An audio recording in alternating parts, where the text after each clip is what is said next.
I made a video last week where I tried to build a Sims house inspired by a real life dollhouse that I had found. But the thing is, I tried to do it as a starter home, and that's just not the vibes. Like, it's physically impossible to achieve something that nice with such a small budget. And you can make a really decent starter home in The Sims, but you're always gonna be held back a little bit by that budget limit. This is the dollhouse that I'm talking about. So you can kind of see what I mean. Like, you just can't do this as a starter home. And I feel like I'm just not satisfied with my own build. Like, I need to do this again, but with no budget and with no pack restrictions. We need to do this dollhouse justice. I went to TwitchCon and literally the first thing that I did when I got back was stream myself trying to build this again. So let's just dive right in and I'll show you how I did it. This was also the first house that I built with the new kits, so I was really excited about the Artist Studio kit and the Storybook Nursery kit, and I kind of based the house layout around them. So the exterior is really inspired by that dollhouse picture, but I added a couple things. Like, I kind of added a sunroom space for us to have an art studio, and I took some creative liberties here just to make it work a little bit better in The Sims. I've said it a million times, but it's really hard to recreate real life things in the game. Maybe it's a dollhouse, maybe it's a real house, maybe it's like a house from a movie or from a TV show, but it is really hard to recreate those in The Sims just because the scale's always off. We can't get the shapes quite right. The floor plan will never work. So I never try to recreate something exactly in the game because it just ends in myself being disappointed,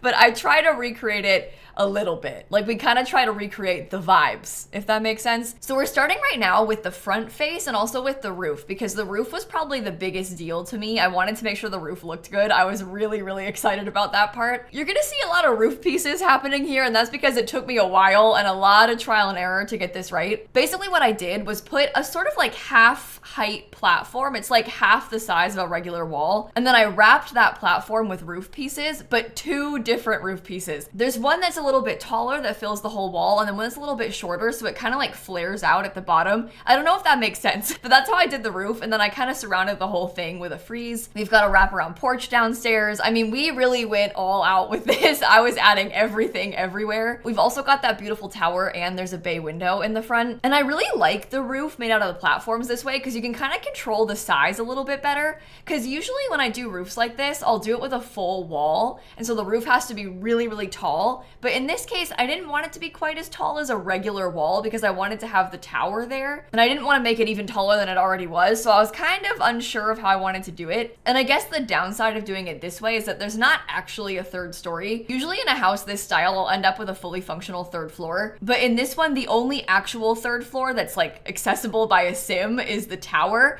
and even that's not really accessible because I didn't put like a ladder or anything into it. Well, I kind of did. I'll point it out at the very end of the video. I was thinking about trying to use a lot of the new swatches of things in this build, and you know how they added a new swatch on the cupcake machine? I realized the cupcake machine is like the exact size of the tower, and so I ended up trying to sneak the cupcake machine into the third floor and like trying to sneak a ladder into the primary bedroom to get up there, but it was foolish, okay? It was a mistake. Like, I don't know if I should have been doing that. I also didn't record that part because it was like a last minute decision before I put it on the gallery, and so it's gonna be like kind of a cupcake machine jump scare at the end, but we'll get to that point. Miraculously though, the roof on this house, the roof from the dollhouse is like the exact same texture as my favorite roof that comes in the base game, so I used that across the whole place. It's kind of like a cute scalloped texture, and that's pretty much the main exterior done. We're gonna come back and do the windows after we figure out the floor plan, and I'll tell you, I struggled a lot with the floor plan because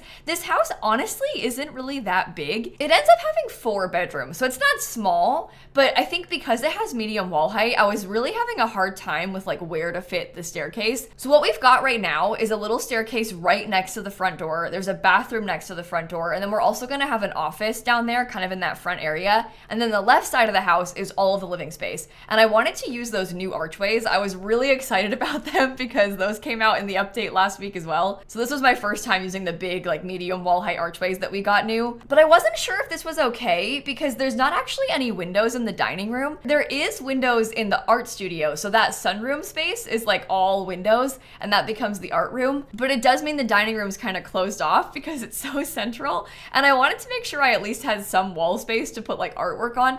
So I settled for having French doors into the art studio, and I think it's okay like that. Plus, some of the light will come through there. here, so it won't be like completely dark in the dining room. It just wasn't ideal to me. I think the floor plan wasn't perfect. Upstairs, it worked out a little bit better. We managed to get a bunch of bedrooms up here. I knew I wanted to have at least 3 kids' bedrooms because I wanted to focus the furnishings around that nursery kit. And that nursery kit has a toddler bed, it's got an infant crib, and a newborn bassinet. So I wanted to have one room for each life stage. I was really dedicated to like really testing out everything from the kits and these builds. I know that I've posted a lot of kit videos this week, but I've been excited about them, okay? So just let me have this. And I'm kind of posting them out of order because this was the first one that I made, okay? In my defense, I built this and then I proceeded to build like 4 more, but I posted the other 4 first, which is maybe a good plug. If you're looking for some more kit content, I've posted a lot of videos with the kits this week if you want to see them. And at this point, I'm gonna start thinking about windows. So I was going back and forth a lot between the Strangerville windows and also the base game windows.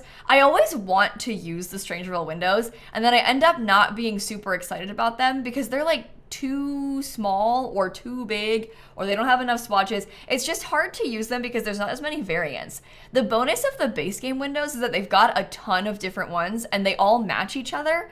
So it's very easy to mix and match the vibes of the base game windows, but it's harder to like fit in the Strangerville ones with other things. I did use a couple of them in the front, but I ended up not using the Strangerville shutter windows because they were just a little bit too big to fit. We actually have medium wall height on both floors of this house. It just doesn't feel like medium wall height from the exterior because that frieze is so big. So the walls are quite tall, but there's like a big piece of trim that covers up like a quarter of it. So it makes the walls appear to be a little bit shorter from the outside. And then the other kind of cool thing that I found, I wanted to have dormers. So I was kind of digging around looking at like the Vampires dormers, University has fake dormers, but then I discovered this one that's like really fancy. It's like a really fancy kind of swirly dormer texture, and that one's from a Get Famous. And I'm serious, I don't know if I've ever seen that before. Like I don't remember ever using that in my entire life. So I was kind of excited when I found it because I was like, wait, this is cool, and it feels new because I just never use it. It's not new. It's from years ago. I've just never really seen it before. I'll admit that I don't build with Get Famous very often. It's not my favorite pack for build mode. It kind of has some random collections of things because it's got that sort of like mid-century style, but it also has like a really gaudy like zebra print, hot pink and bright gold stuff. And so it's a weird mix and not one that I really gravitate towards. I like the mid-century vibes, but there's not enough of it, you know, because they kind of split it between those 2 weird styles. It's actually painful to watch this back though, because I struggled so much with the windows. I really did not know which ones I wanted to use and like how I wanted to fit them. So I was going back and forth so much. I'm actually sorry to anybody who watched this live because the thing is, you watch this back sped up and it's like, oh, a couple minutes of window time. No, this was an ordeal. It took a long time to get the windows figured out when we were streaming this. And we were all sat there like, wow, it'd be real nice if we could go inside and start actually using the kits. And instead I was spending like an hour on the exterior trying to figure out where to put the windows. Oh my gosh. It's fine. It turned out. It's okay. This did take me 2 days in real life to finish though. All right, well now is maybe a good time for a little life update because I've been gone at TwitchCon all weekend. I keep talking about TwitchCon, but not actually like talking about what happened at TwitchCon. So excuse me, but I am gonna use this part of the build as an excuse to yap. So I'm just gonna give you some updates about how it went. But first I'm gonna complain because for some reason, The Sims decided to do like literally everything the week that I left for TwitchCon. First, they posted that massive news article being like, hey, yeah, sorry, we're actually not making The Sims 5. So that was like bombshell number 1. That was on Tuesday. They always do updates on Tuesdays. So we kind of figured there was gonna be an update that day as well because there was kits coming out that week. They didn't do the update on Tuesday. They did it on Wednesday instead. Well, I had a flight on Wednesday. I left for the airport at 2:30. The update came out at 1. So that gave me an hour and a half to finish an entire video about the update, like record and edit and upload the video about the update. Keeping in mind that the patch notes don't come out until like an hour after the update comes out. So I was recording still at 2 o'clock and I left at 2:30. So to make that video, I recorded the intro and the outro the day before and like edited them the day before. And then I was sending my husband Dan segments of my recording like 10 minutes at a time. So I'd record for 10 minutes and then send it to him so he could start editing those 10 minutes while I recorded the next 10 minutes so that he could be like actively editing it while I was still recording it so that we could post it before we had to leave. And I think because of that, the video was like really bad and kind of all over the place, but I still wanted to at least acknowledge the update before I left the house. So I'm sorry that it wasn't my finest update video, but like, I did what I had to do. Then the next day, the 2 kits come out on Thursday morning. Well, I was gonna go to the zoo on Thursday of TwitchCon. It was my only day that I could go. And the San Diego Zoo is like kind of a big deal because it's one of the best zoos in the country, maybe the best zoo in the country. I don't know. It's huge, it's massive. They just got pandas back in the zoo. And I really, really wanted to go and see the pandas. It was very important to me. When I learned the pandas were coming back to San Diego and I was gonna be in San Diego, I literally cried. Like, I cried about these pandas. So I knew I had to be there, okay? I'm sorry I didn't post the kit video on Thursday because I was seeing pandas,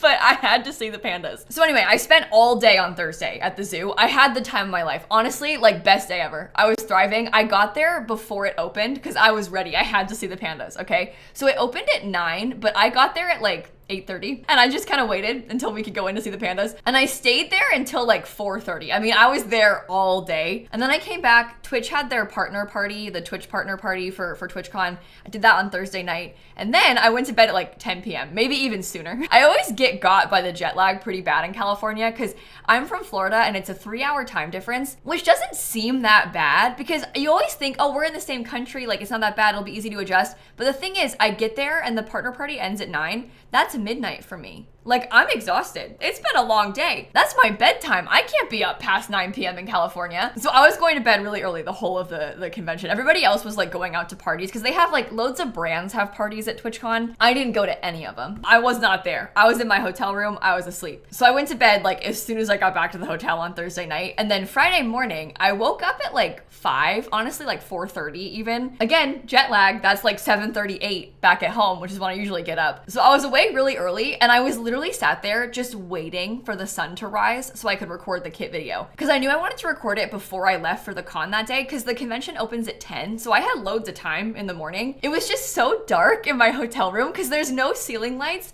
and it only had lamps like wall lights on the side of the bed. So it was very dark in there before the sun rose. So I was like, I can't record like this. Like, you can't even see me. So I was just sat there waiting for the sun to rise so I could film my kit video. I filmed it. I posted it that day. We managed to get it done before we left for the con, so that worked out pretty well. And then I had a full day of the convention on Friday, Saturday, and Sunday. TwitchCon is really fun, I think, if you are a streamer. I don't know if it's as fun if you are just a viewer of Twitch. It definitely is still fun, but like the reason that I enjoy TwitchCon is not because of the con, but because everybody is there, so it's fun to see my friends. The con floor is very like, I don't know, gamer man.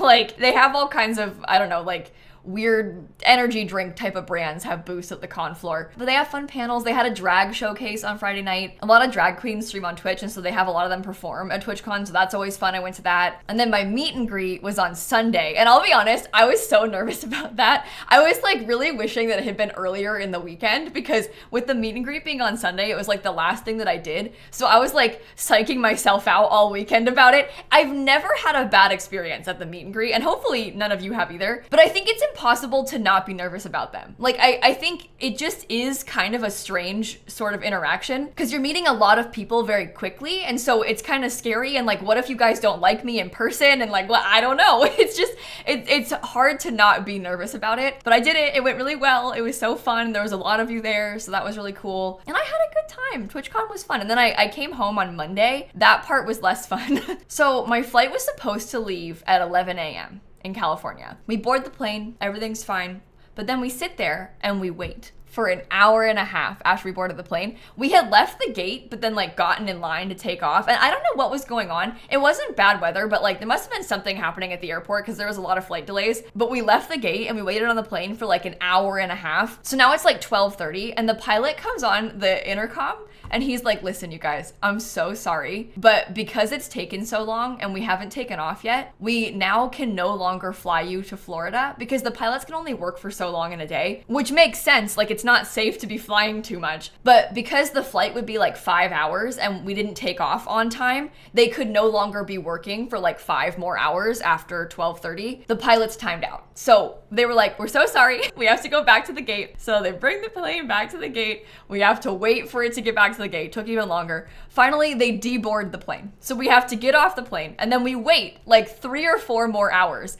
until new pilots can come to pick us up and like bring a whole new crew to take us to to Florida. I was supposed to get home at 7 in Florida. We got home at 1 a.m. So that was not so good. I was convinced, I was like, I'm gonna get home that night. I'll record a video, I'll like build with the kids that night. Like I was so excited to play. No, I got home at 1 a.m. I went straight to bed, immediately to bed. And you know what's weird? That's the second time that's happened to me coming home from TwitchCon. Last year, TwitchCon was in Vegas, and the same thing happened. We had to deboard the plane and like wait for ages for a new crew in Vegas as well. 2 years in a row that's happened, so that was weird. But anyway, I made it home. It's fine. It was a fun convention, and now I'm back and I got to play with my kids. So all is well. I guess all is not actually well because there's a hurricane coming to Florida. I should be okay, and you're seeing this a few days after the hurricane. It's gonna be like way north of me, but the thing is, the storm is very big, so like the direct hit won't be here, but like the storm's not small, so you still feel the effects across the entire state. It'll cover everyone. I'm really hoping we don't lose power, but you just never know, because there could be like a tornado that knocks the power lines. Like you just don't know what could happen. It's supposed to hit tonight when I'm recording this, so hopefully everything's okay. The past couple years, I've had 2 trees fall in my yard. They didn't hit my house, but they like broke the fence, and like we've had some trouble the past couple years with storms. So I'm really hoping that no trees fall this year. I probably shouldn't even put it out there. Like I probably shouldn't even say that, but like that is a fear that I have, because there's a massive oak tree in my front yard, and like if that falls on my house, I can't handle this. Like I just can't deal with that. Nobody could. It's a nightmare. But I can't help but be like kind of scared about that happening, because even if it's not like a bad storm, again, like anything could happen. There could be a tornado. I mean, nobody can. Like it's a nightmare. But I can't help but worry about that every time there's a bad storm. I'm like, this is what if, you know? But anyway, that's my life update. I think we're caught up to speed now, so we can finally talk about the build. I said all that. I didn't address the furnishings at all. So you can see we've been decorating the bedrooms up here. I put that art studio downstairs, and I'll talk about that more in a bit, and we'll like tour it at the end of the video, but we're decorating the kids' rooms right now, and I used a lot of the kit stuff in each of these. I was trying really hard to use every single item from both kits. I wanted to like make use of them everywhere in this build, all the wallpapers, all the furniture. I was like, we need to use everything at least once to really test it out. And I think I'm realizing my favorite items from the kit are the new curtains and the new rug. I always like rugs in The Sims 4. It's always fun to have more of them, but like the cute little patterns with like the circus vibes of those are so good. There's some plain swatches, there's some kind of swirly swatches, but we have a couple that have animals on them and one that has flowers on it. So that's really cool. The kit also has a changing table. It's got an infant play mat, and it's got all those new beds. And those are all things that we need so desperately to have more of. And the really cool thing is that the changing table and the play mat work even if you only have the base game. There are no base game changing tables, but this one works. So if you buy the kit, you can have a changing table, and the playmat as well. There's only ones from Growing Together. And the bonus of the playmat, if you have Growing Together, is that your sim can get milestones from it. Obviously with base game, there are no milestones, so you don't get any from the playmat, but they can still play with it. So the baby can like sit up and play with the toys on the playmat. And that's cool. It's really nice to have that as a feature. I know I keep saying that when I talk about the kits, but seriously, like not everybody wants to spend $40 on Growing Together, but if you can get this kit for $5, you've got a ton of stuff for baby rooms. And there's a lot of different vibes. This house is very pink and pastel, but it also has a lot of like darker, more gothic almost swatches. And so it kind of works for a lot of different spaces. I should probably address, I realized that I posted a very pink build yesterday also. We're kind of in a pink era this weekend. I promise I'll make something that's a different color scheme in a couple of days, okay? I didn't mean to post them 2 days in a row, and then all of a sudden there we were, pink everywhere. So it's fine, it's fine. I'll make a goth baby type of house soon. I'll make sure we're trying to use all the different variations. I prefer the pastels a lot more though. I think that's way more my vibe. I'm probably not going to use the darker ones all that often, like at all. It's rare that I'll make darker themed kids rooms, but I guess part of that is because we don't have a lot of options for them. So now that we have this kit, we do have some more darker themed kids stuff, so it'd be easier to make them. I'm picturing like if Vlad had a baby, what would their room look like? And this kit is perfect for that. I think one of my favorite rooms, unexpectedly, is the primary bedroom in this house, because I used the Paranormal Stuff Pack wallpaper that has that kind of pretty blue and yellow flower pattern to it, and I put those beautiful yellow curtains from the new pack, and I think it worked so well together. I was definitely having a hard time with where to put the curtains, because the windows were kind of in weird spots and it wasn't fitting quite right, but I really wanted to use the pretty curtains in here, and I think the color scheme went perfectly. There's a lot of pink on the outside of this house, but it's really not that pink on the interior. color. I think the pink is mostly just on the wallpaper. The inside is more just general pastel everywhere.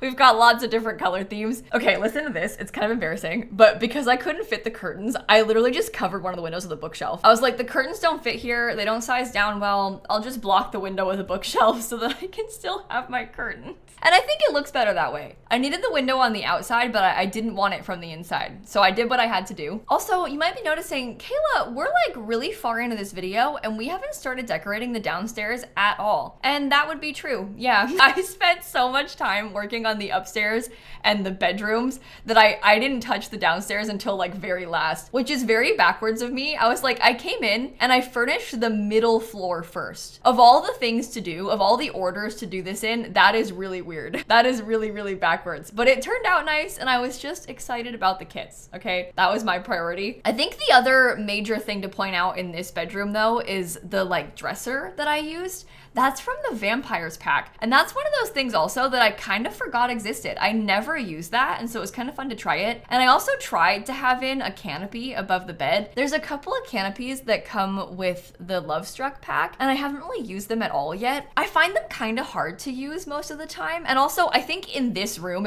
it just wasn't working. Like in this room, we have all those big, like very fabric heavy curtains already. So to put a canopy too, I think was just too much. But when I do the more like Gothic style house, I think I want to use the canopy in there because I feel like that'll fit so well, like the black canopy above the fancy bed. I think that totally matches the goth baby vibes of the nursery. So we'll definitely do that. Oh, and speaking of goth, I think you've probably noticed this, but there's a very goth theme to this pack. And I don't mean goth like the style, I mean goth like the sim. They've got a goth house rebuild as a dollhouse, which is honestly kind of funny because we're making a dollhouse rebuild in The Sims, but there's a dollhouse that's shaped like Ophelia Villa, the goth house in The Sims 4. The baby mobile has like a Bella Goth inside of the hot air balloon, and the little stuffed animal has a Bella Goth swatch. It's like an animal in her dress with the red and like a necklace and stuff, which is kind of a cute reference. But anyway, we're finally working on the kitchen. And I will say, I had a very hard time with this kitchen because I want it to be pink so bad. And there's just not a lot of pink options in this game. Very few things come in pastel pink,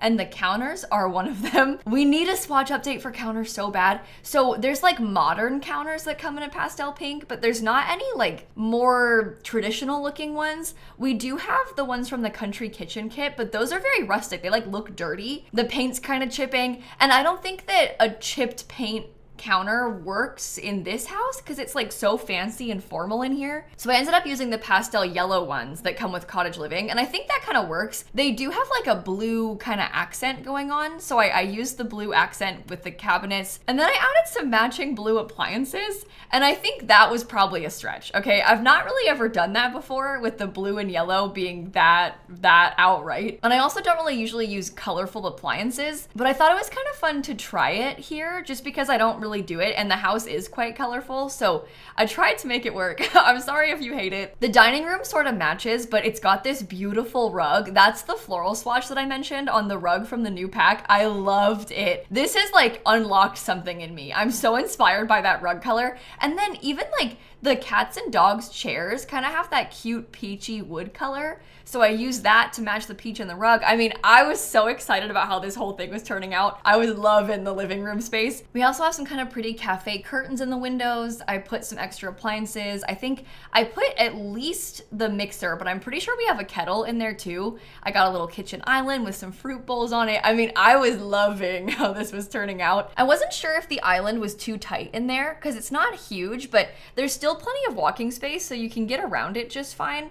But I was worried that it was gonna be like too small and too close together. I think in the end it was worth doing though. You can also see that through this kitchen, there's like a side door that takes you out to the backyard and the back patio. And then I was digging around in debug and like on the gallery looking for some art prints. You might have seen it just briefly there, but there's like a little flamingo picture. So this is kind of a pro tip. You can look on the gallery for basically anything that you wanna add into your build, including stuff that you can't find in build mode. So as an example, like maybe you you wanted to have some paintings in your Sims house, but you don't want to have to actually make them paint them themselves. If you look on the gallery for like paintings and then just filter it by room, people upload so many sets to the gallery of like every painting the Sims has ever made. They also make some special versions that are like paint by references, but it looks like custom content and it doesn't actually class as custom content. So if you can't have CC, or if you're like playing on console, that might be a good idea to like look on the gallery for those rooms and try and use those paintings instead.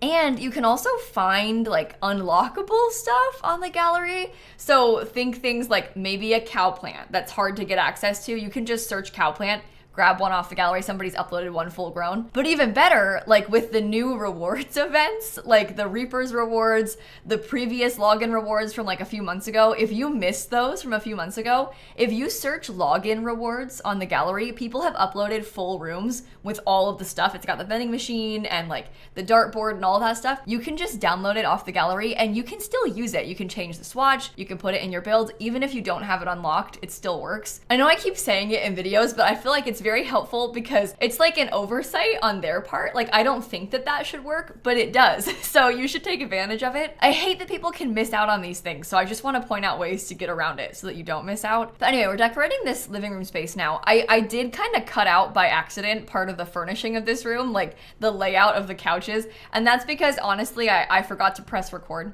So you didn't miss much. You just missed like some decor in the dining room and then the furniture layout of this room, but you can see it came together. We've got kind of like this blue and yellow color scheme. And I also put that mural wallpaper on this back wall. I don't know if it's weird to have the mural in the living room too, but I kind of liked it and I was trying to find a way to make it work. Although saying that, I think I just removed it. So maybe I didn't use it. Wow, I really thought I did use it. That's confusing. Sometimes I watch my own builds back and I'm like, ooh, that was a mistake. I liked it. Put it back. Put it back, Kayla. But that's the full living space done. And this last room becomes an office. So it kind of works out nice. We've got the art studio on the left side and then this right side has an office. And this is kind of like a catch-all for all the other skill building that you can do. So I put like an extra guitar in here. We've got a computer. There's a writing desk in case you wanted to use like programming or the writing skill. I even put a bonsai tree so you can get the flower arranging skill in here. I mean, there's literally everything. But it's nice to have a dedicated office space in these houses. I did consider trying to fit in a cat tree, but I don't like the cat trees. And this is coming from a person who owns like 7 cat trees in real life.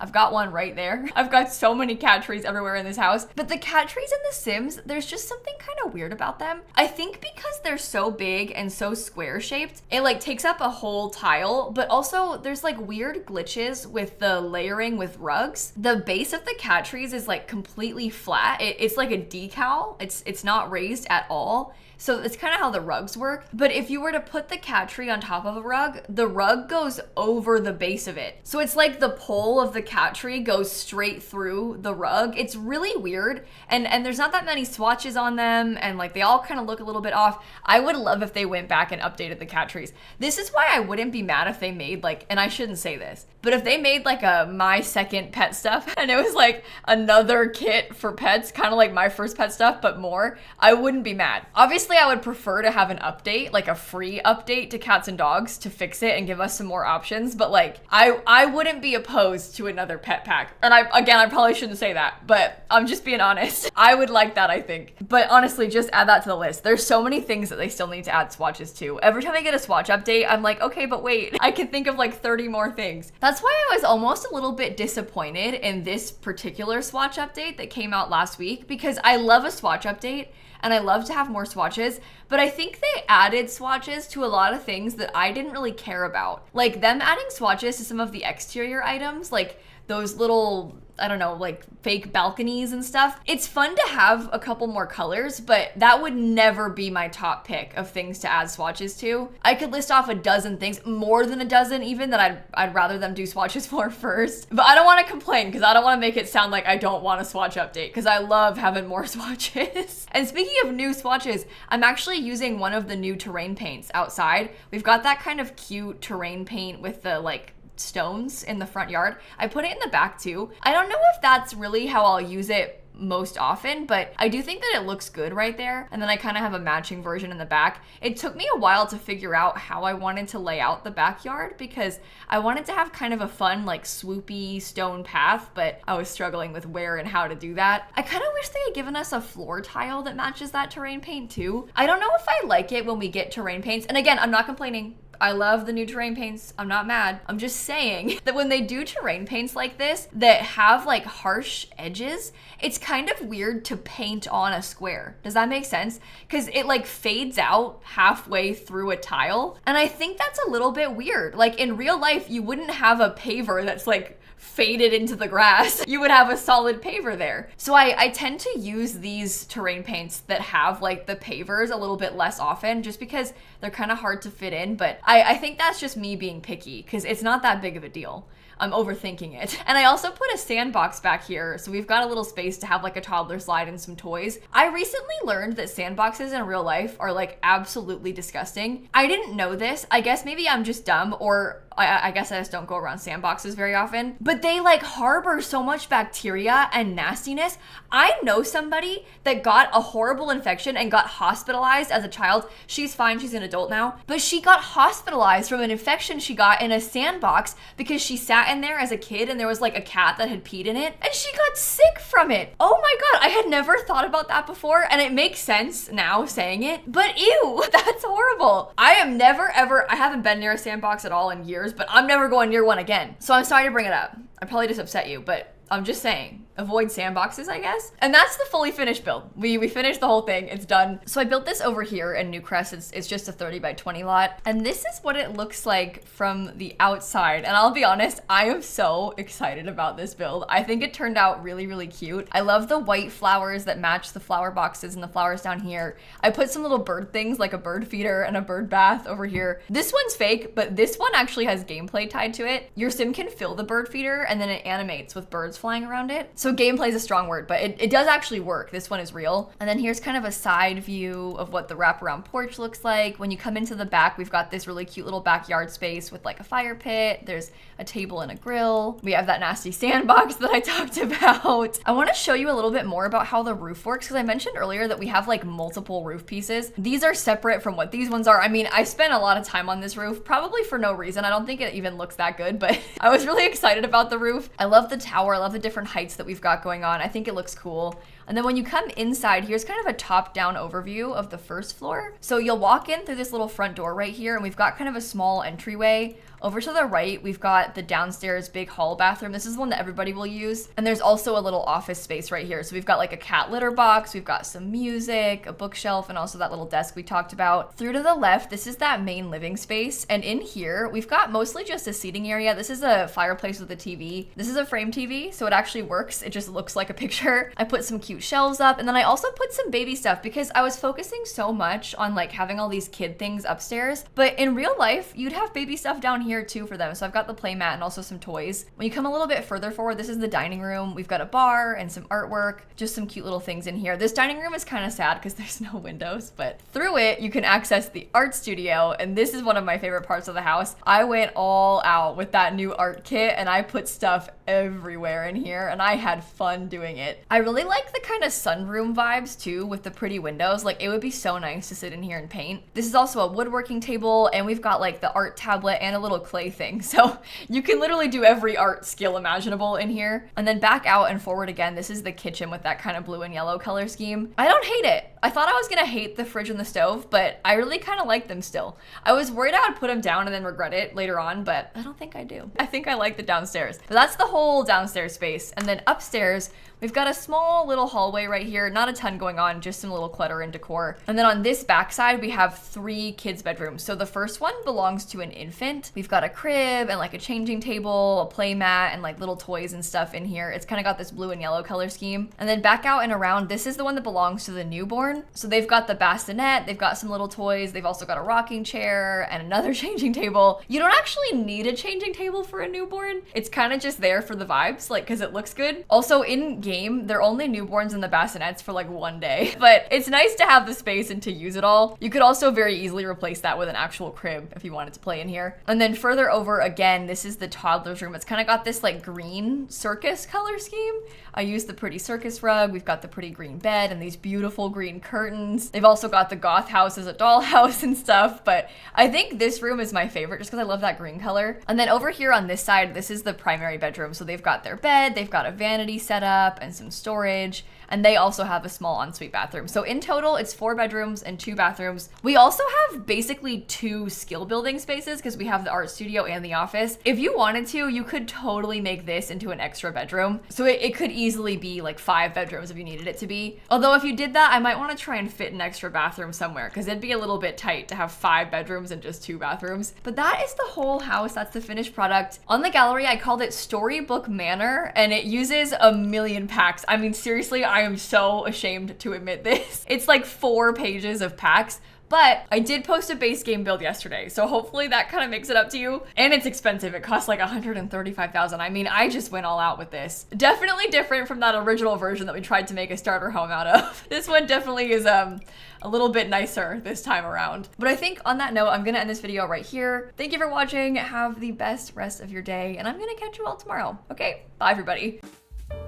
I know that I'm posting this after the hurricane. I'm just recording this on the day of the hurricane, so I am thinking of everybody who is in its path, and I hope that things are not too bad. These storms are really, really, really scary, and they are so dangerous, and they do so much damage, and I am seriously thinking of all of you.